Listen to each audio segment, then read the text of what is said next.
नमस्कार, मैं हूं मृत्युंजय कुमार झा और हमारा खास शो नया साल एग्री का हाल।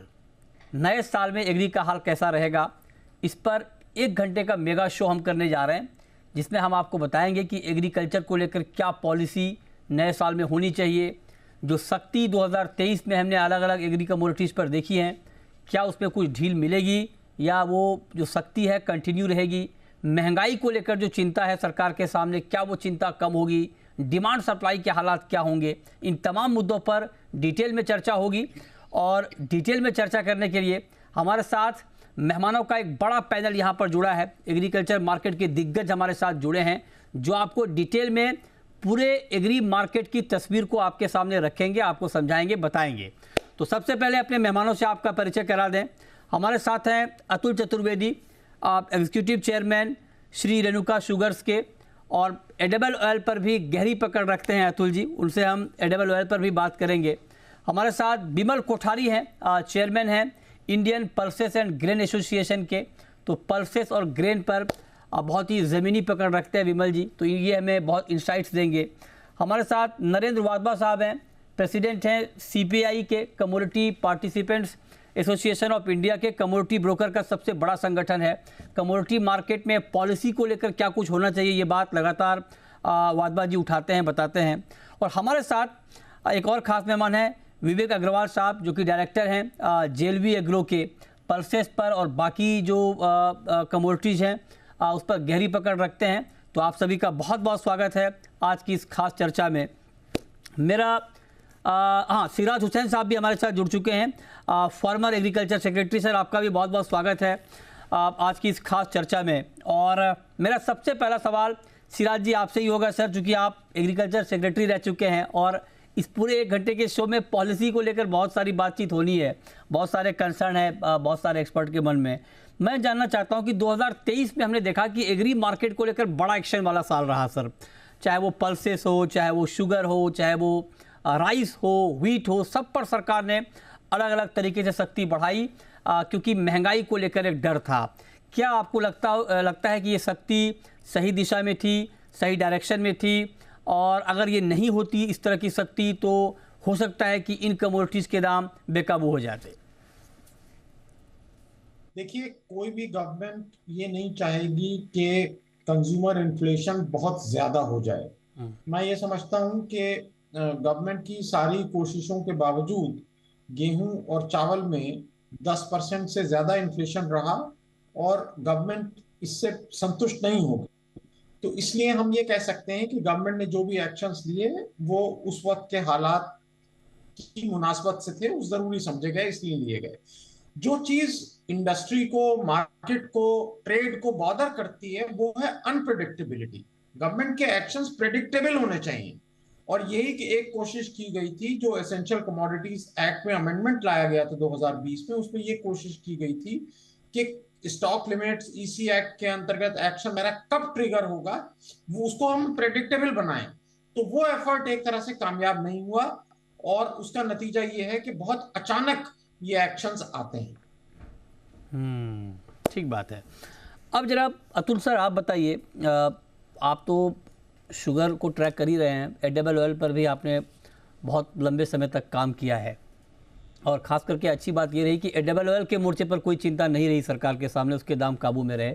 चीनी को लेकर चिंता दिखती ज़रूर रही और उसको लेकर के हमने कदम उठते हुए भी देखे। आपके हिसाब से जो कदम उठाए गए, क्या आपको लगता है कि वो सही वक्त पर सही कदम थे ताकि कीमतें काबू में रहे? देखिए, मैं सिराज भाई की बातों से काफ़ी हद तक सहमत हूँ, बट एक चीज़ मैं ज़रूर कहना चाहूँगा कि जो एक्शंस हुए हैं वो थोड़े एब्रप्ट हुए हैं, और काफ़ी कुछ जो 70s का दशक था पिछले सेंचुरी का, जब essential commodities act, storage control order और ये सब चीज़ें जब लागू हुई थी, मैं समझता हूँ कहीं न कहीं वो वापस घूम फिर के आ रही हैं। तो इससे ट्रेड को बहुत ज़्यादा धक्का लगा है। कंज्यूमर को भी तो देखना है ना, कंज्यूमर को हल्ला हो जाता है अगर मान लीजिए प्याज के दाम बढ़ गए, चीनी के दाम बढ़ गए। अभी आपने चीनी और तेल की बात करी। चीनी का दाम इंटरनेशनली बढ़े, हिंदुस्तान में कतई नहीं बढ़े। हिंदुस्तान का दाम तो 34 रुपये था, वो 35-36 हो गया, इससे ज़्यादा नहीं हुआ। पर उसका ये हो सकता है कि सरकार ये क्लेम करे कि भाई दाम इसलिए नहीं बढ़े कि सरकार ने एक्शन ले लिया वक्त रहते। कह सकते हैं आप, ये बात कह सकते हैं, और मैं नहीं समझता कि वो अकेला वही कारण था। बाजार हिंदुस्तान का इन एनी केस एक्सपोर्ट को तो गवर्नमेंट ने राइटली टाइमली बैन कर दिया था, उस तक तो सब कुछ ठीक था। पर उसके बाद फिर एथेनॉल का जो इनका प्रोग्राम है उसको all of a sudden ban कर देना कि केन जूस से एथेनॉल नहीं बनेगा, ये डिसीजन भी हो सकते थे, ग्रेजुअली होते, और इंडस्ट्री को अगर मैं समझता हूँ कॉन्फिडेंस में लेके और वो किए होते तो शायद जो इम्पैक्ट आज हुआ है वो शायद इतना बुरा नहीं होता। अच्छा, ठीक है। तो आप कह रहे हैं कि अगर थोड़ा सा आप लोगों से बातचीत और हो जाती तो आप कह रहे हैं कि उतना नेगेटिव इम्पैक्ट नहीं होता इंडस्ट्री के ऊपर। मैं आपको एक चीज़ बताना चाहूँगा कि 1 महीने पहले सारे कॉन्ट्रैक्ट्स हुए थे एथेनॉल सप्लाई के, उसके 15-20 दिन बाद ये सडनली आया कि आप इससे नहीं बना सकते हैं, जबकि इंडस्ट्री तो सब गियर्ड अप हो गई थी और चालू भी हो गया था, क्रशिंग भी चालू हो गई थी, भी सडनली बंद हुआ। तो इसने कहीं ना कहीं थोड़ी बहुत लेकिन वो चीनी तो बनाएंगे ना, चीनी तो बेचेंगे ही। हाँ, जो उधर नहीं डाइवर्ट होगा चीनी बेच कर ले लेंगे। हाँ, तो जो इन्वेस्टमेंट हुआ है इसमें उस पर तो थोड़ी ठीक है, लेकिन ये तो ऐसा नहीं कि भाई सरकार ने एथेनॉल को लेकर अपनी पॉलिसी ही बदल दी है। ये तो एक शॉर्ट टर्म मेजर है। हो सकता है कि 2-3 महीने बाद इसको हटा लिया जाए, फिर से नॉर्मल हो जाए। आपके मुंह में घी शक्कर। हाँ, ठीक बात है। लेकिन अब बिमल जी, मैं आपकी इंडस्ट्री पर आता हूँ, पल्सेस। क्योंकि हम एक बार पहले बैकग्राउंड की बात करते हैं, फिर हम 2024 की बात करेंगे कि 2024 में क्या कुछ होना चाहिए। आप जरा बताइए कि आपकी इंडस्ट्री जो पल्सेस की, खास करके जो इंडस्ट्री है आपकी, पल्सेस को लेकर बहुत सारे फैसले लिए गए हैं। ये कहा गया कि सरकार जो है एमएसपी से ऊपर तुअर खरीदेगी बफर स्टॉक बनाने के लिए। तुअर उड़द इंपोर्ट की जो समय सीमा है 1 साल के लिए और बढ़ा दी गई, मतलब मार्च 2025 तक अब ड्यूटी फ्री इंपोर्ट होगा।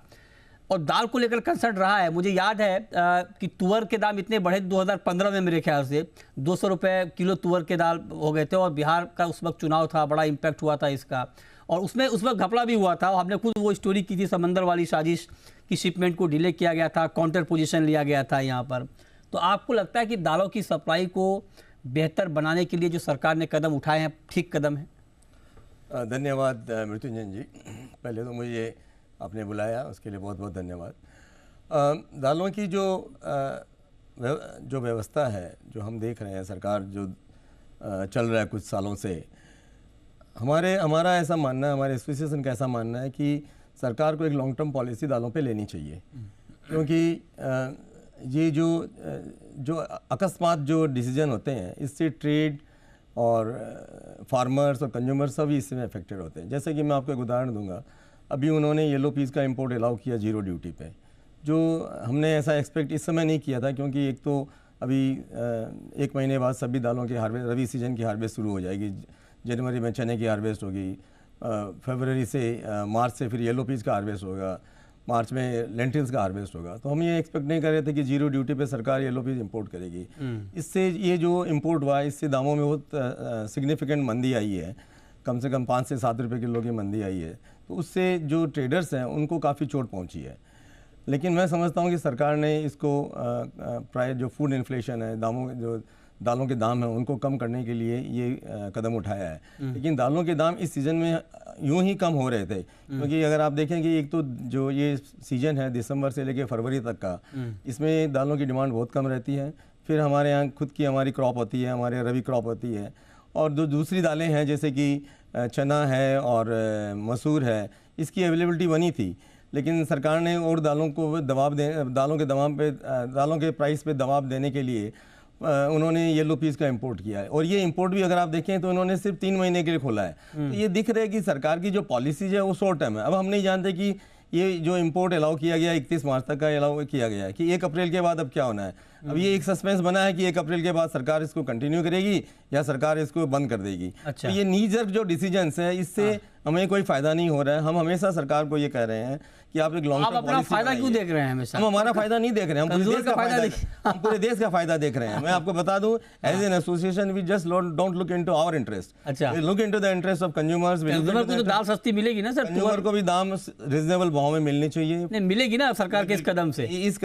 इस कदम से ये होगा कि जो दामों में जो अभी जो आप जो कीमतें देख रहे हैं कि जो कम हो रही है, जैसा मैंने बताया कि पल्सेस में बहुत सारी दालें हैं पल्सेज बास्केट में, जैसे कि हमारे यहाँ तुअर है, उड़द है।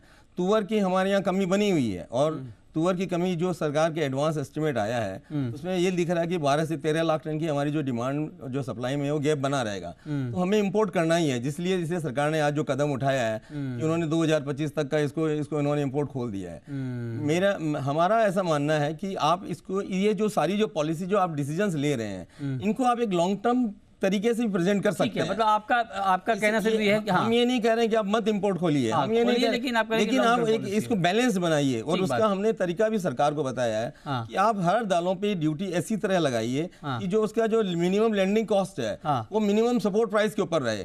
जब भी दाम बढ़ेंगे तो इम्पोर्ट ट्रिगर करेगा, इम्पोर्ट होगा तो दालों के जो कंज्यूमर्स है उनको तकलीफ नहीं होगी, और नीचे भाव रहेंगे तो किसानों को इसलिए तकलीफ नहीं होगी, इम्पोर्ट होगा नहीं क्योंकि ड्यूटी लगी हुई है। अभी नीचे दाल देखिए, जब येलो पीस का इंपोर्ट खोला गया तो जो इंटरनेशनल मार्केट में $375 से $400 के भाव चल रहे थे वो बढ़ के $475 से $500 हो गए एक ही दिन के अंदर में इंटरनेशनल मार्केट। उसका फायदा किसको मिला? हमें नहीं मिला, उसका फायदा मिला बाहर के एक्सपोर्टरों को, जो कनाडा के और जो रसिया के एक्सपोर्टर्स हैं उनको फायदा मिला। अच्छा। तो कंज्यूमर को क्या फायदा? ठीक है, हमारे यहाँ फिर भी दाल थोड़ी सस्ती हुई है, लेकिन अगर यही बैलेंस करते हैं तो हमें उचित दाम में इंपोर्ट भी होगा और हमारे यहाँ प्राइस भी बैलेंस रहेंगे। इसमें किसानों को भी फायदा होगा, हमारे सरकार को भी फायदा होगा, क्योंकि जब ड्यूटी मिलेगी तो सरकार के पास एक बहुत बड़ा फंड होगा जिसको सरदार जो ये रेवेन्यू मिलेगा, जिसको हिसाब दालों के उत्पादन को प्रमोट करने के लिए उसको यूज कर सकते हैं। ठीक है, किसानों के लिए यूज कर सकते हैं। आप कह रहे हैं कि एक लॉन्ग टर्म की पॉलिसी होनी चाहिए ताकि उसमें कोई दिक्कत ना आए, मतलब ट्रेड में और बाकी। ये संभव है, इस पे चिंतन करने की जरूरत है। ठीक है। अच्छा विवेक जी, आपने सुना विमल कोठारी जी को दालों को लेकर खास करके, मैं आपसे जानना चाहता हूं कि आपका टेक क्या है, क्योंकि देखिए दाल की महंगाई को लेकर इस सरकार में नहीं, पिछली सरकार में भी चिंता रहती थी और उस वक्त भी कदम उठाए जाते थे, और अगर इस सरकार ने भी कदम उठाए हैं तो निश्चित तौर पर कंज्यूमर के हित में उठाए हैं। जो कदम हाल के दिनों में दालों को लेकर उठाए गए हैं, चाहे वो ड्यूटी फ्री इंपोर्ट की समय सीमा बढ़ाने की बात हो या फिर MSP से ऊपर तुअर की खरीद की बात हो, क्या ये कदम आपको जन कल्याण वाले नहीं दिख रहे हैं क्या? विवेक जी। नमस्कार मृत्युंजय जी, और सभी जो पैनल वाले में हैं उन सबको मेरा नमस्कार। मैं काफी हद तक आपकी बात से सहमत हूं। विमल जी की चिंता जायज है, लेकिन जो भारत सरकार की सोच है, आज 1.4 बिलियन की पॉपुलेशन है और यहाँ पे किसी चीज की शॉर्टेज इतनी जल्दी शूट अप होती है कि आपको उसका कंट्रोल करना इम्पॉसिबल हो जाता है। तो जो अभी येलो पीस जो भारत सरकार ने खोला, ये बहुत पहले से विचाराधीन था, और बहुत सारी ट्रेड जो संस्थाएं हैं उन्होंने भारत सरकार को सजेस्ट किया था कि आप येलो पीस इंपोर्ट खोलिए, जिससे प्राइस पे इफेक्ट होगा। एक छोटा 2016 पे आपको ले जाना चाहूंगा मृत्युंजय जी, हम 3 मिलियन टन के आसपास इंपोर्ट करते थे येलो पीस, उस कारण पल्सेस का मार्केट ऑलमोस्ट दबा सा रहता था। अब वो 3 मिलियन टन बिल्कुल गायब हो गया और सारे दालों पे उसका कंजम्पशन बढ़ गया। इस कारण जब थोड़ी भी शॉर्टेज बढ़ती है तो तुअर की शॉर्टेज हो, चने की शॉर्टेज हो या मसूर की शॉर्टेज हो, प्राइस बहुत तेजी से बढ़ने लगते हैं। और येलो पीस एक ऐसी दाल है जो काफी सस्ती है और काफी जगह कंज्यूम होती है, और उसकी दाल ऑलमोस्ट पीली दाल के रूप में स्थापित है। तो एक बहुत अच्छा सोर्स है सप्लाई का, और मेरे ख्याल से भारत सरकार ने उसी दायरे में रह के उसी चीज को सोच के प्राइस को कंट्रोल करने के लिए ये डिसीजन लिया। मैं बहुत इत्तेफाक रखता हूँ डिसीजन से। हो सकता है इस चीज को वो आगे ना बढ़ाएं, क्योंकि अप्रैल में नई क्रॉप आती है यूपी में मटर की, तो उस समय ये सरकार ये चीज को ना बढ़ाए। लेकिन अगर सरकार ये इंपोर्ट नहीं खोलती तो दालों के भाव लगातार बढ़ते चले जाते। और हाँ, ये बात भी बहुत जरूरी है, इसमें मैं विमल कोठारी जी की बात से सहमत हूं कि आप ऐसा मैकेनिज्म कीजिए कि जब आप इंपोर्ट करें तो MSP के ऊपर प्राइसिंग कॉस्टिंग आए, ताकि यहाँ के किसानों को नुकसान ना हो और हमारी सप्लाई साइड भी पूरी हो। निश्चित रूप से भारत सरकार ने जो भी डिसीजन लिए हैं काफी हद तक बैलेंस्ड है, बट यस, थोड़ा सा उस पे विचार मंथन की जरूरत है, ताकि हम उस कॉस्टिंग में पहुंच सके जहां पे हमारा किसान अफेक्टेड ना हो और हमारी सप्लाई साइड बनी रहे। ओके, ये आपका टेक है। अब मैं आता हूं नरेंद्र वाधवा जी आपके पास, और आपके पास आखिर में आने का मकसद हमारा ये है कि ताकि आप सारे जो हमारे पैनलिस्ट हैं उनको सुने कि इनकी चिंता क्या है पॉलिसी को लेकर, क्योंकि आप लगातार पॉलिसी के मुद्दे पर मीटिंग भी करते हैं। और एग्री का एक बड़ा मार्केट, चूँकि एग्री का एक्सचेंज है हमारे पास एक NCDX, जहाँ पर एग्री फ्यूचर ट्रेडिंग होती है, और फ्यूचर ट्रेड भी कई बार उसको लेकर के भी ये ब्लेम होता है कि फ्यूचर ट्रेड की वजह से महंगाई बढ़ गई, और लिहाजा आप देखिए कि आज की डेट में ऑयल सीड पूरा बाहर है फ्यूचर के प्लेटफॉर्म से, पल्सेस बाहर है, जितने भी लिक्विड कॉन्ट्रैक्ट हैं वो आज के दिन बाहर हैं फ्यूचर प्लेटफॉर्म से, क्योंकि महंगाई बढ़ने की आशंका से उसको रोका गया है। आप जरा बताइए कि इन लोगों को सुनने के बाद आपके मन में क्या आ रहा है? क्या एग्रीकल्चर को लेकर आपके हिसाब से क्या पॉलिसी होनी चाहिए थी, और जो फ्यूचर का प्लेटफॉर्म है जिसको कि ये कहा जाता है कि सट्टेबाजी होती है उसकी वजह से दाम बढ़ जाते हैं, इस पर आपका टेक क्या है? नमस्कार मृत्युंजय जी, पहले तो धन्यवाद मेरे को आपको इस शो में लाने के लिए। मैं बिल्कुल एग्री करता हूं मेरे को पैनलिस्ट के साथ। कहीं गवर्नमेंट, ये पक्की बात है कि ये गवर्नमेंट का प्रेरोगेटिव है कि वो इन्फ्लेशन को कैसे टेम करे, इंपोर्ट के थ्रू या और वेरियस अदर एडमिनिस्ट्रेटिव पैरामीटर्स और ऑर्डर्स। लेकिन मैं ये भी बिल्कुल अपने को पैनलिस्ट से एग्री करता हूं, कहीं हमारे को पॉलिसी कंटिन्यूटी एंड कंसिस्टेंसी चाहिए। जैसे अतुल जी ने अभी बोला था कि एथेनॉल की एक पॉलिसी के अंदर ट्विकिंग हुआ, तो लोग बहुत इन्वेस्टमेंट करते हैं इंडस्ट्री के अंदर, नए प्रोडक्ट के अंदर नए इनोवेशन करने की कोशिश करते हैं based on the policies of the government. वो हमारे को जरूर, मैं सुनने के बाद मेरा ये कहना है और मैं इको करता हूं उनके व्यू से कि कहीं गवर्नमेंट को लॉन्ग टर्म पॉलिसीज जरूर बनानी चाहिए, पॉलिसी की कंसिस्टेंसी चाहिए और कंटिन्यूटी चाहिए, ये मेरा मानना है। दूसरा, जैसे आपने कहा कि ये मैं डेरिवेटिव मार्केट से हूं, और मेरे को लगता है कि डेरिवेटिव मार्केट्स में कई बार हम डिस्कस कर चुके हैं, इसको अच्छी तरह यूज करने के लिए हमारे को एडुकेट करने की जरूरत है सारे वैल्यू चेन पार्टिसिपेंट्स को, पॉलिसी मेकर्स को। कहीं भी ये शक ना हो कि ये जो डेरिवेटिव मार्केट है ये इन्फ्लुएंस करते हैं प्राइसेस को या इन्फ्लेशन को। बहुत सारी स्टडीज हो चुकी हैं, हम बार बार रिपीट करते हैं, गवर्नमेंट की स्टडीज हैं कि ये डिमांड एंड सप्लाई है जो कि प्राइसेस फिक्स करती है रादर देन डेरिवेटिव मार्केट। तो हमारे को लगता है कि इस प्लेटफॉर्म को जो कि 20 साल पहले आया था, इसको अच्छी तरह यूज करने के लिए हमारे को एडुकेट करना चाहिए वैल्यू चेन पार्टिसिपेंट्स को, सारे पार्टिसिपेंट्स को। कई प्रोडक्ट एसोसिएशंस आई थी, उन्होंने पीछे जो एक साइडेड प्राइसेस आते हैं तो उसके ऊपर उसको कहते हैं कि ये डेरिवेटिव मार्केट की वजह से है, बट वही जो पार्टिसिपेंट्स आए थे जो कि अपोज कर रहे थे, वो चाह रहे हैं कि कहीं हमारे को ये प्लेटफॉर्म मिले जिससे प्राइस डिस्कवरी हो और प्राइस रिस्क मैनेजमेंट हो। राइट, ठीक है। तो ये आपका टेक है।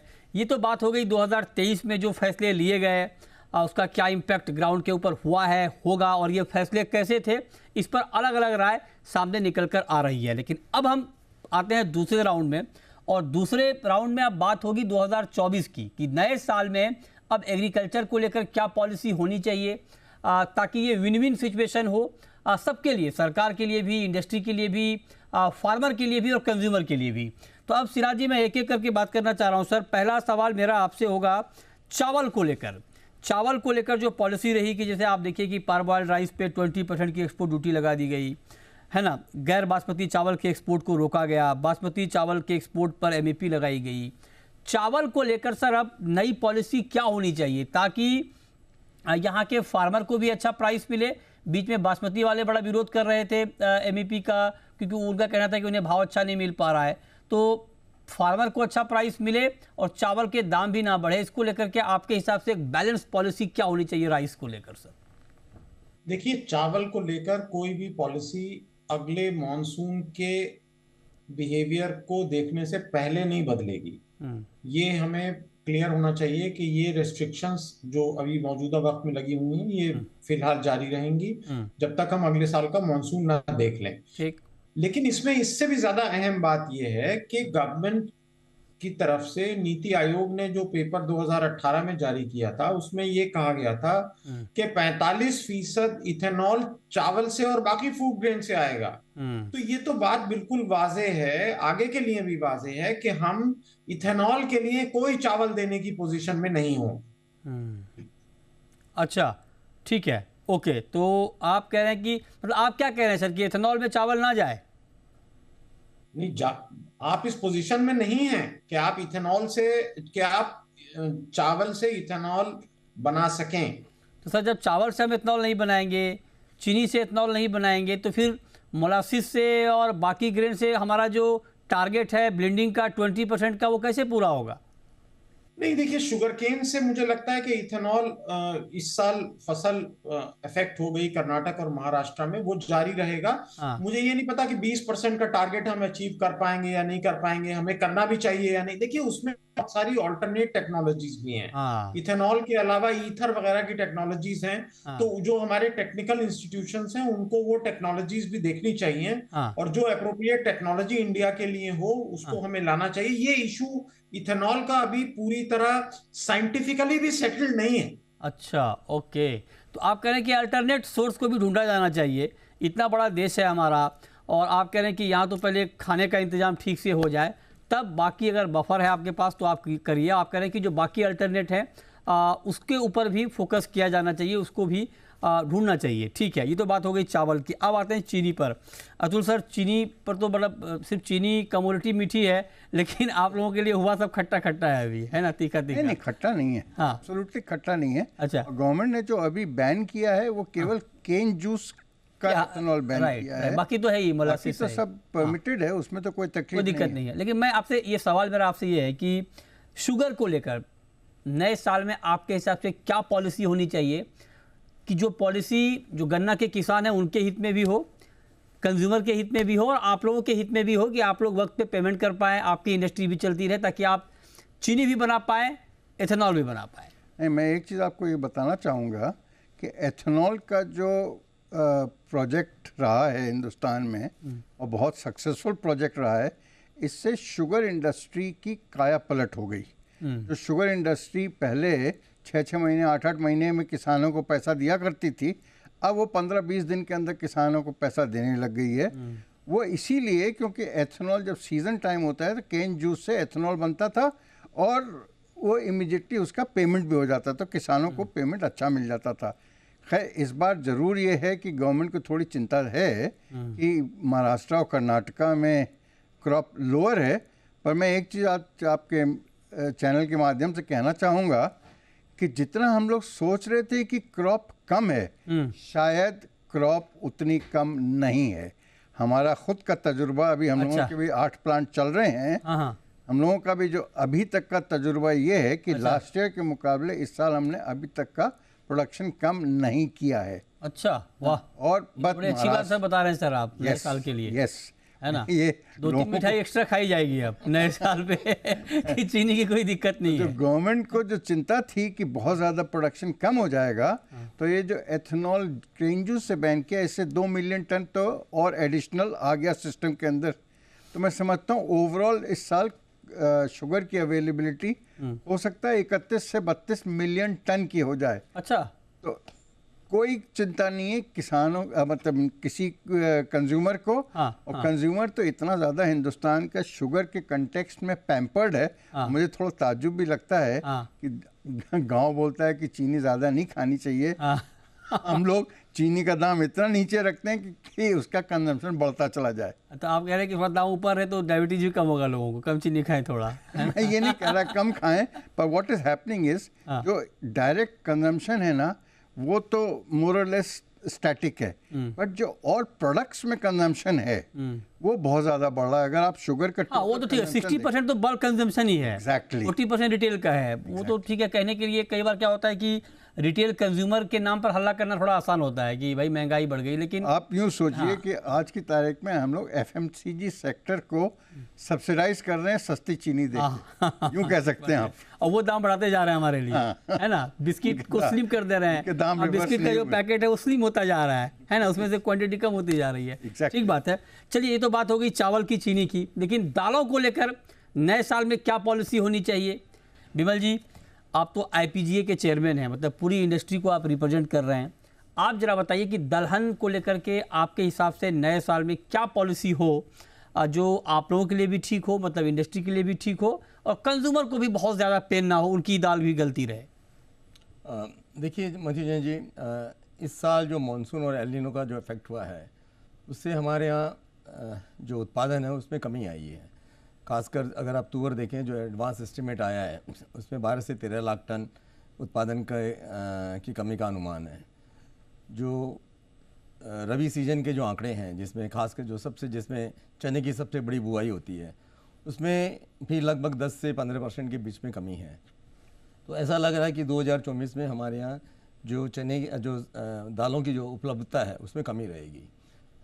सरकार ने उसके लिए जो कदम उठाए हैं कि जैसा आज ही उन्होंने कदम उठाया है कि दाल, तुअर और उड़द का इंपोर्ट 2025 तक खोल दिया गया है। एक अच्छा कदम है, अच्छे सही समय पे लिया गया है। येलो पीस का इंपोर्ट भी खोल दिया गया है जैसा मैंने आपको बताया था, लेकिन ये बहुत कम समय के लिए है। तो 2024 को ध्यान में रखते हुए कि हमारी उपलब्धता को ध्यान में रखते हुए सरकार को अभी एक लॉन्ग टर्म डिसीजन लेना चाहिए। क्या है, क्या आपका डिसीजन हो लॉन्ग मेरा टर्म? ये डिसीजन है, मैं ऐसा चाहता, मेरा ऐसा मानना है कि आप जो दालों का इंपोर्ट है आप पूरी तरह खोलें और उसमें आप इस तरह ड्यूटी स्ट्रक्चर करें कि जो इंपोर्ट है, जो इंपोर्ट का जो कॉस्ट है, जो लैंडिंग प्राइस है, वो मिनिमम सपोर्ट प्राइस के ऊपर हो। और उससे क्या होगा कि बहुत दालें सस्ती इंपोर्ट नहीं होगी तो हमारे किसानों को उसमें नुकसान नहीं होगा। दूसरा अगर दाम बढ़ेंगे तो उससे इंपोर्ट ट्रिगर होगा, क्योंकि जब दाम बढ़ेंगे तो इंपोर्ट खुला होगा और थोड़ा अगर मिनिमम सपोर्ट प्राइस के ऊपर अगर लैंडिंग कॉस्ट है जो जिसके प्राइस से कोई चिंता की बात नहीं है, तो मैं समझता हूँ उससे इंपोर्ट जारी रहेगा। तो एक इससे ट्रेड को भी एक जानकारी रहेगी कि इंपोर्ट यहाँ हमेशा जो है जारी रहेगा। अभी जो 3 महीने के लिए इंपोर्ट जो येलो पीस का खोला गया, इससे अनसर्टेनिटी है, क्योंकि अब जनवरी के बाद में या फरवरी के बाद में हम कोई शिपमेंट नहीं ला सकते, क्योंकि हमको मालूम नहीं है कि 1 अप्रैल को आप अलाउ करेंगे नहीं करेंगे। सामने जो उपलब्धता दिख रही है उससे मुझे लगता है कि उपलब्धता को, ये जो सप्लाई को कंटिन्यू करने के लिए ये बहुत ज़रूरी है कि सरकार अभी से एक अच्छा निर्णय लेवे, एक लॉन्ग टर्म पॉलिसी ले कि जो पूरे साल तक 2025 मार्च तक जैसा ये डिसीजन लिया गया तुअर उड़द के लिए, बाकी दालों भी वैसा ही वो डिसीजन लेवें और उसकी जो सप्लाई कंटिन्यूटी रहे उसके लिए वो इंपोर्ट खोलें। उस पर ज़्यादा से ज़्यादा वो एक ड्यूटी स्ट्रक्चर को उस पर लगा दिया जाए ताकि वो बहुत ज़्यादा सस्ता इंपोर्ट नहीं हो, जिससे हमारे किसानों को नुकसान नहीं हो। लेकिन साथ में साथ कंज्यूमर को भी उसमें फायदा होगा, क्योंकि अगर ज़्यादा महंगी होगी तो दाम इंपोर्ट होगा। तो मैं ऐसा समझता हूँ ये एक बहुत बैलेंस्ड डिसीजन होगा। इस पर सरकार को अगर हमसे कोई इनपुट भी चाहिए तो हम इसके लिए प्रेजेंटेशन भी करने के तैयार है। ठीक है, हमने पहले भी किया और हम अभी भी करने को तैयार है। ओके, तो आप प्रेजेंटेशन देने को भी तैयार हैं नए साल में? बना लिया, बनाएंगे? अभी बनाया हुआ है हमारा, हम फिर भी अगर सरकार चाहे, हम कंज्यूमर अफेयर्स मिनिस्ट्री है, एग्रीकल्चर मिनिस्ट्री है, हम उनसे लगातार संपर्क में भी हैं। तो तब तक हमें दे दें, जब तक संपर्क वहाँ नहीं हो रहा है हम चला देंगे। क्या हमारे लिए खबर हो जाएगी तब तक, है ना? ठीक है, ये आपने कहा एक बैलेंस पॉलिसी होगी। अब जरा आप बताइए विवेक जी, आपके हिसाब से जो बात अभी कोठारी जी ने कही, आप एग्री करते हैं या फिर आपको लगता है कि कुछ और ऐसी पॉलिसी बने जिससे जो दालों को लेकर बार बार इस तरह की दिक्कत आती है, कभी इंपोर्ट खोलना, कभी बंद करना, कभी ड्यूटी को बदलाव करना, वो उस तरह से फ्रीक्वेंट चेंज ना हो? आपके हिसाब से क्या पॉलिसी होनी चाहिए? देखिए, विमल जी ने तो ऑलमोस्ट सारी बातें कवर कर ली। जो एक स्टैंडर्ड तरीके से आप बैलेंस पॉलिसी बनाएं और इंपोर्ट की कॉस्टिंग ऐसी आए कि बहुत सस्ता भी ना मिले, एमएसपी के ऊपर हो, तो ये बहुत सारी बातें सही हैं और ये प्रैक्टिकल रूप से अगर गवर्नमेंट इसमें सोचे तो एक अच्छा निर्णय हो सकता है लॉन्ग टर्म के लिए। लेकिन उसके अलावा भी बहुत सारी चीजें ऐसी हैं इसमें, जैसे भी मूंग इंपोर्ट बैन है इंडिया में, कि मूंग की लगातार क्रॉप आ रही है, और जब कल के दिन मूंग की शॉर्टेज अगर हुई तो ये जो अफ्रीकन कंट्री से, जो गरीब कंट्री से जो उगाती हैं, ये उगाना बंद कर चुकी रहेंगी, क्योंकि इनको बहुत ही सस्ते में बेचना पड़ रहा है। तो हम लोग को जो इंटरनेशनल मार्केट है उसको भी सपोर्ट करना जरूरी है। भले आप उनके साथ कुछ ऐसा संबंध बनाएं कि वो आप बफर स्टॉक में लें या 1-2 लाख टन उनको मिनिमम इंपोर्ट की गारंटी दें। क्या होता है मृत्युंजय जी, जब हमारे पास उत्पादन बहुत होता है तब हम सब चीजें रोक देते हैं, जब हमारे से उत्पादन नहीं होता हम इनके पास वापस जाते हैं, तो उससे उनका विश्वास डगमगाता है। हम भारत सरकार को, और हम लोग 1.4 बिलियन लोग हैं, तो हमारा कंजम्पशन 1-2 लाख टन से कुछ फर्क नहीं पड़ता।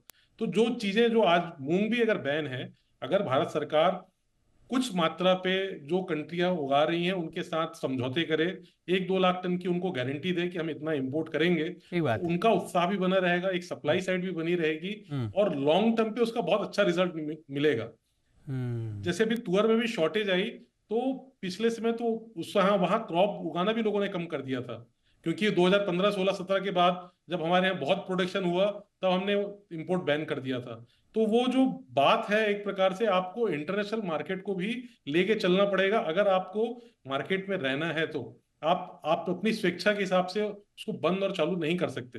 वो बिल्कुल इंपोर्ट को खोलना चाहिए, हाँ। उस माध्यम से खोलना चाहिए ताकि इंपोर्ट का जो लागत है एमएसपी के आसपास रहे और किसी भी चीज को रिस्ट्रिक्टेड ना करें। ओके, ठीक आप है। उनको चालू रखें हाँ। और उस प्राइस मैनेज करते रहें, प्राइस को ऑब्जर्व करते रहें और उसकी प्राइस की कॉस्टिंग को भले चेंज करते रहें पर उसको बैन ना करें। अदरवाइज इंटरनेशनल मार्केट पे फिर इंडियंस के लिए, इंडियंस बायर के लिए उनके सेंटीमेंट नेगेटिव होते हैं। ओके, कस्टम ड्यूटीज को ट्वीक कर सकते हैं सूटेबली, अगर भाव नीचे हो जाए तो ज़्यादा ड्यूटी लगाएं। अच्छा, तो ये तो गवर्नमेंट के हाथ में है। तो ये क्यों नहीं हो पा रहा है सर, मतलब क्यों नहीं हो पाता है जल्दी?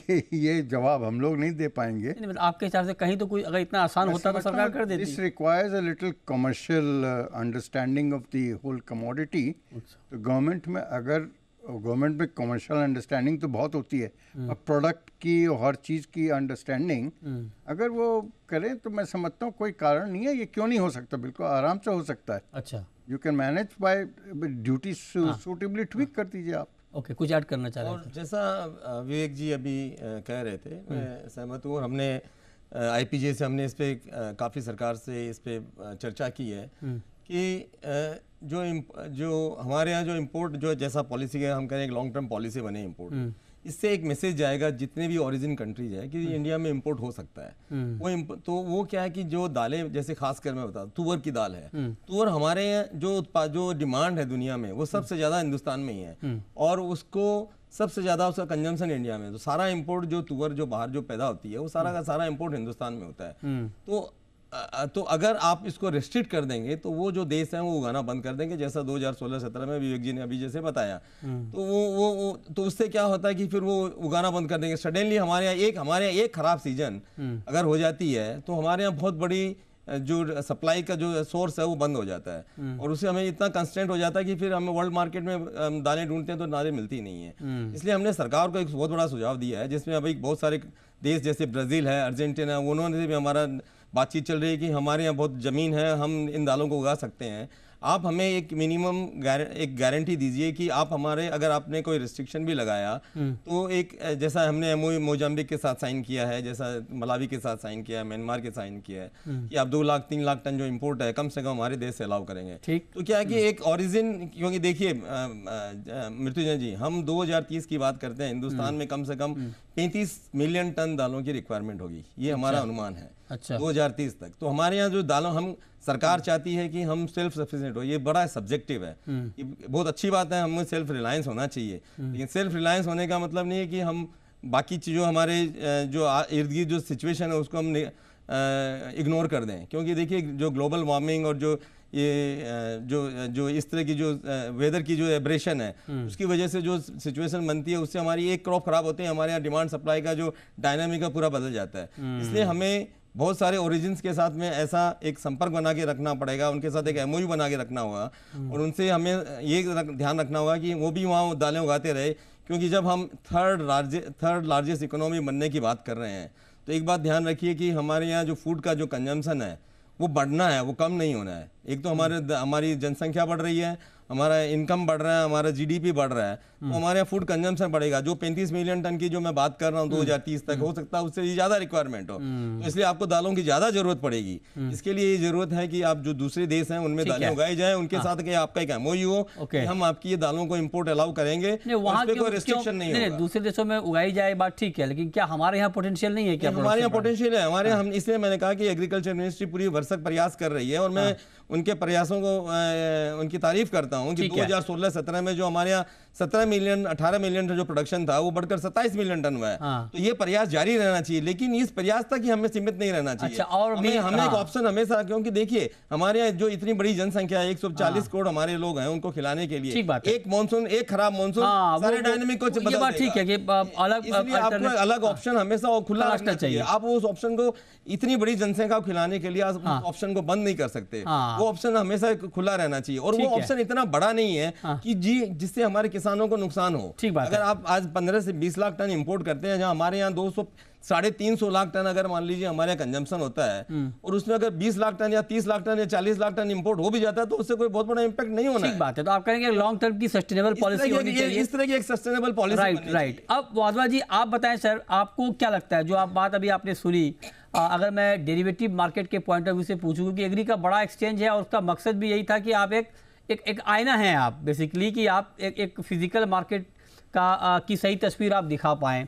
ऐसे मूड माहौल में, जबकि महंगाई को लेकर सरकार बहुत चिंतित है, क्या इस बात की उम्मीद करनी चाहिए या फिर आप लोग प्रयास कर रहे हैं कि पल्सेस का जो फ्यूचर है वो अभी फ्यूचर एक्सचेंज के प्लेटफॉर्म पर आएगा, इसकी उम्मीद करनी चाहिए या छोड़ देनी चाहिए भी अगले कुछ महीनों के लिए? देखिए, मैं दोबारा कहना चाहूंगा कि ये एक बहुत पोटेंट प्लेटफॉर्म है, इसको हमारे को अच्छी तरह यूज करना चाहिए। नए कॉन्ट्रैक्ट्स बिल्कुल लाने चाहिए, जैसे सारे स्पीकर्स ने बोला कि एक अनसर्टेनिटी है, क्लाइमेट अनसर्टेनिटी है, उसके अंदर वेरिएशन जो है, तो मेरे को लगता है हमने सीडैक के अंदर कई बार डिस्कस भी करा है कि हमारे को वेदर डेरिवेटिव भी लाने की जरूरत है और हमारे को उसको समझाना है सबको कि इसको कैसे यूज करना है। नए कॉन्ट्रैक्ट्स डेफिनेटली इस प्लेटफॉर्म में चाहिए। और दालों का जैसे आप बाकी स्पीकर्स ने कहा है, मैं टोटली एग्री करता हूँ विवेक जी से भी। और सोर्सेज जो हैं वहां से हमारे को एमओयू जरूर डालने चाहिए। एक और डाटा पॉइंट मैं आपको बोलूंगा, हमने बोला है कि 2047 में हम डेवलप्ड कंट्री हो जाएंगे और हमारा $2500 का पर कैपिटा इनकम है वो 5000 हो जाएगा। तो ये सारी प्रॉम्प्ट करेंगी कंजम्पशन को।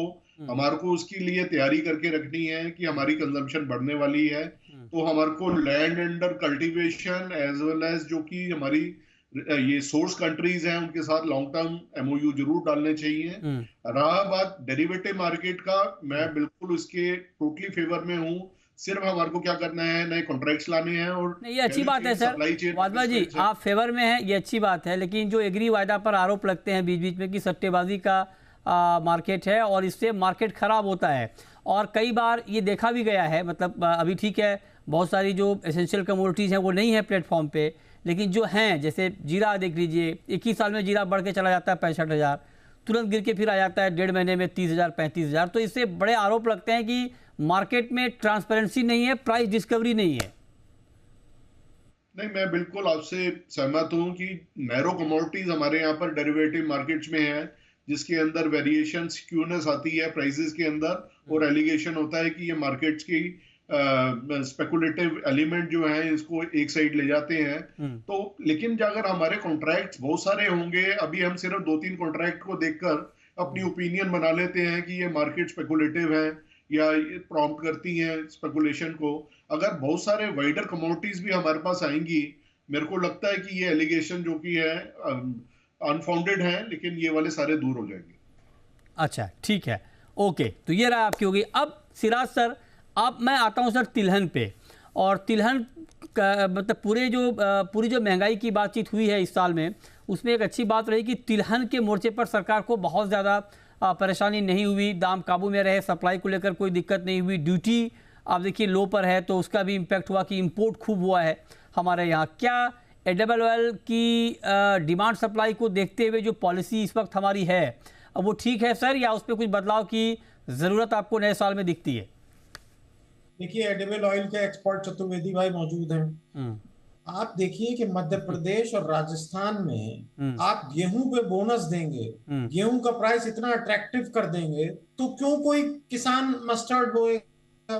पिछले साल भी किसानों को मस्टर्ड का प्रॉपर दाम नहीं मिला।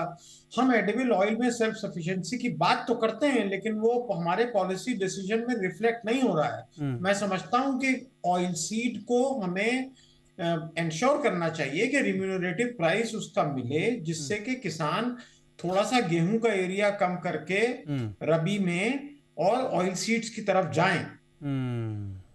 अच्छा ठीक है, तो सर लेकिन ये तो ठीक है आप कह रहे हैं कि ऑयल सीड की तरफ जाएं, गेहूं का रकबा कम हो, ऑयल सीड का बढ़े, ये बात तो ठीक है, ये तो प्रोडक्शन के पॉइंट ऑफ व्यू से हो गया। ड्यूटी को लेकर के आपका व्यू क्या है? आप तो पॉलिसी के अंदर रहे हैं, ड्यूटी को लेकर जो पॉलिसी है इस पर, उस पर आपका टेक क्या है सर? देखिए, इसमें जो सॉल्वेंट एक्सट्रैक्टर एसोसिएशन है वो बार बार गवर्नमेंट से कहती है कि ड्यूटी स्ट्रक्चर ऐसा होना चाहिए कि हमारे देश में उसकी प्रोसेसिंग हो, वहां से ऑयल इंपोर्ट हो और उसको पामोलिन में यहां पर कन्वर्ट किया जाए, रिफाइनरी को हमारी सफिशिएंट बिजनेस मिलना चाहिए। तो ये ड्यूटी में दोनों में जो डिफरेंशियल है वो कम से कम 10-15% का रहना चाहिए। बाकी चतुर्वेदी साहब हैं, वो आपको ज्यादा डिटेल में बताएंगे क्योंकि उनको मालूम है इसकी इंट्रिकेसीज। हाँ, ठीक बात है सर, आपके ऊपर टॉस कर दिया उन्होंने, सिराज सर ने। तो अब आप जरा बताइए कि क्या जो पॉलिसी अभी करंट पॉलिसी है उसमें आपको लगता है कुछ बदलाव होना चाहिए नए साल में? देखिए, एक तो मैं ये बोलना चाहूँगा कि हम लोगों ने ज़रूरत से ज़्यादा ड्यूटी को लोअर रखा हुआ है। पता नहीं क्यों, मेरे को लगता है कि फियर ऑफ एल नीनो को ज़रूरत से ज़्यादा डिसीजन मेकर्स में आ गया था, इसके चलते ड्यूटी इतनी ज़्यादा लो रखी है। उसका नतीजा हम लोग खामियाजा भुगत रहे हैं। क्या देखिए, लास्ट ईयर यानी कि जो साल ख़त्म हुआ है अक्टूबर में, हिंदुस्तान ने 16.5 मिलियन यानी कि 165 लाख टन ऑयल इंपोर्ट किया। रिकॉर्ड इंपोर्ट है basically. It is a record import. और ये तो इंपोर्ट क्या होगा, तेल बच जाएगा कि हम लोग वो भी खा लेंगे जितना आया है? देखिए ना, उसका असर दिखाई दे रहा है। नहीं, अब उसके बाद इंपोर्ट थोड़ा घटा है, बट और अपनी खुद की भी क्रॉप अच्छी थी, सोयाबीन की क्रॉप। तेल ज़्यादा है, थोड़े पकौड़े ज़्यादा बन जाएंगे सर, और क्या। पकौड़े, ये भी आप बिल्कुल दुरुस्त कह रहे हैं। हिंदुस्तान का जो कंजम्पशन 17-17.5 किलो था, आज 18 सवा 18 किलो हो गया है। हम लोग ज़्यादा खाने लगे केवल इसलिए कि सस्ता तेल मिल रहा है। हाँ। तो जितना ज़्यादा सस्ता भी नहीं कर देना चाहिए कि रातों ज़्यादा ही पकौड़े खा लें। हाँ, हम लोगों की जैसे हमारी जैसे तोंद ना निकला है सबकी। तो इट इज़ वेरी इंपॉर्टेंट। तो मैं समझता हूँ जो सिराज साहब ने बोला ना कि एक इंडस्ट्री की डिमांड बहुत ज़्यादा रही, और हर फोरम में हम लोगों ने इस बात को बोला है कि क्रूड ऑयल जो CPO इंपोर्ट होता है और ओलिन, इसका डिफरेंशियल जो है मिनिमम 12 से 15% होना चाहिए, जिससे कि जो भी वैल्यू एडिशन होना है, और अपने प्राइम मिनिस्टर साहब का भी कहना है कि मेक इन इंडिया, तो वो मेक इन इंडिया हो। आज की तारीख में आपने ड्यूटी का डिफरेंशियल इतना कम कर दिया है कि उसका नेट रिजल्ट ये हो गया कि हिंदुस्तान आज की तारीख में पामोलिन इंपोर्ट इस तरह कर रहा है, वो अपनी रिफाइनरीज आइडल पड़ी हुई हैं। मैं समझता हूँ ये इसकी तरफ गवर्नमेंट को थोड़ी तवज्जो देनी चाहिए। दूसरा, एडिबल ऑयल की ड्यूटी इतनी ज़्यादा नीचे रखने का मैं समझता हूँ कोई कारण नहीं है। उसका नतीजा ये हुआ है कि आप देखिए आज मस्टर्ड, आज जबकि मस्टर्ड का ऑफ सीजन है, मस्टर्ड आज की तारीख में मोर और लेस MSP के आसपास आ गया है।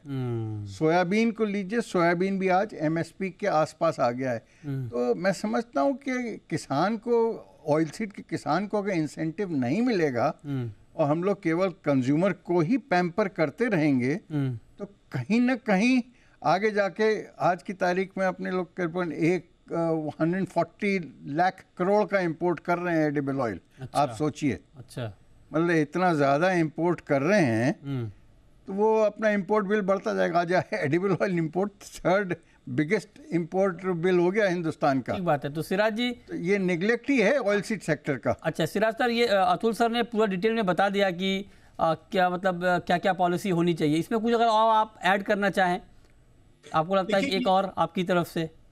देखिए, ये हमारी खुशकिस्मती है कि ग्लोबल प्राइसेस बहुत कम हो गए। हाँ। उसकी वजह से एडिबल ऑयल का इन्फ्लेशन नेगेटिव जोन में चला गया। तो हमें अपनी डोमेस्टिक प्रोडक्शन को बढ़ाने की पूरी कोशिश करनी चाहिए। National mission on edible oil की इतने सालों से बात हो रही है, और हम ऑयल पाम का कल्टीवेशन बढ़ाने के लिए इतने इंसेंटिव दे रहे हैं, लेकिन जो मस्टर्ड है, जो राजस्थान मध्य प्रदेश में रबी की मेन क्रॉप है, उसमें हम कोई बोनस अनाउंस नहीं कर रहे हैं। गेहूं में बोनस अनाउंस कर रहे हैं। तो ये तो पॉलिसी बड़ी अजीबोगरीब है कि इंसेंटिव मिलना चाहिए।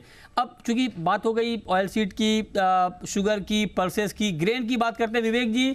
ग्रेन को लेकर गेहूं की बातचीत हुई है, गेहूं को लेकर भी सरकार चिंतित दिखी है। उस मोर्चे पर कोई पॉलिसी में बदलाव आपको दिखता है? मृत्युंजय जी, बीच में बहुत तेजी से न्यूज थी कि गवर्नमेंट वीट पे ड्यूटी घटा देगी और रशिया से और बाकी कंट्री से वीट आ जाएगा। तो जो लगातार अल नीनो की न्यूज इंडिया में हर कंट्री से आ रही है, और हर जगह के देश के जो एक्सपर्ट्स हैं वो बोल रहे हैं कि जनवरी से अल नीनो का इम्पैक्ट बहुत आएगा और वीट की शॉर्टेज होगी और क्लाइमेट चेंज होगा। मुझे लगता है कि शायद यहाँ पे गवर्नमेंट उस तरीके से सोच रही हो कि हम लोग कहीं वीट के शॉर्टेज पे ना आ जाए।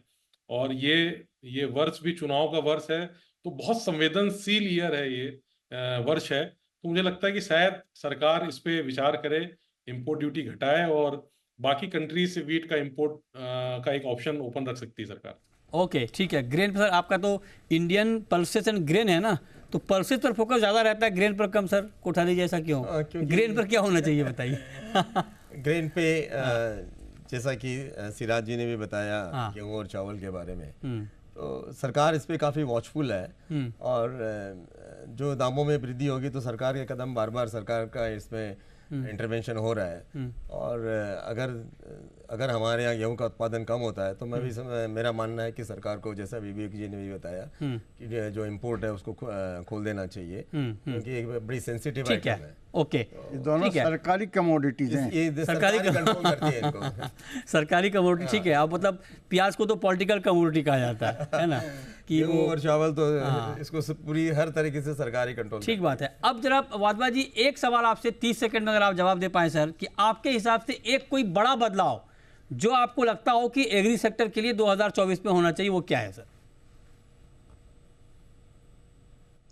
सर हमारे को तो लगता है जो बैन कमोडिटी हैं, क्योंकि मैं डेरिवेटिव मार्केट से हूं, मेरा मानना ये है चाहे इलेक्शन ईयर है लेकिन उसको हमारे को कई कमोडिटीज को वापसी लेकर आना है डेरिवेटिव मार्केट में जो बैन करी गई हैं। ये एक बहुत हमारी डिमांड भी है और हमारी विश लिस्ट भी है कि 2024 में ये वापसी आनी चाहिए। राइट सर, चलिए हम भी उम्मीद करते हैं कि आपकी मांगें पूरी हो जाए नए साल में। बहुत शुक्रिया नरेंद्र वाधवा जी आपका, सिराज हुसैन जी आपका, विवेक अग्रवाल जी आपका, बिमल कोठारी जी आपका और अतुल चतुर्वेदी जी आपका आज की इस खास चर्चा में शामिल होने के लिए। इस मेगा शो के जरिए हमने ये बताने की कोशिश की है कि 2024 में अलग अलग कमोडिटी को लेकर सरकार की पॉलिसी क्या होनी चाहिए, ताकि महंगाई भी काबू में रहे और जो इंडस्ट्री का जो कंसर्न है, जो चिंता है इंडस्ट्री की, उसको भी एड्रेस किया जाए। पॉलिसी के लेवल में क्या कुछ बड़े बदलाव होने चाहिए, इस पर डिटेल में बातचीत हुई है। उम्मीद करते हैं कि इसका एक इम्पैक्ट होगा और आपको भी ये समझ में आया होगा कि एग्री मार्केट की तस्वीर नए साल में कैसी रहने वाली है। जी बिजनेस के सभी दर्शकों को नए साल की बहुत बहुत शुभकामनाएं। तो फिलहाल इस खास शो में इतना ही, छोटा सा ब्रेक के बाद भी खबरें लगातार जारी हैं। नमस्कार।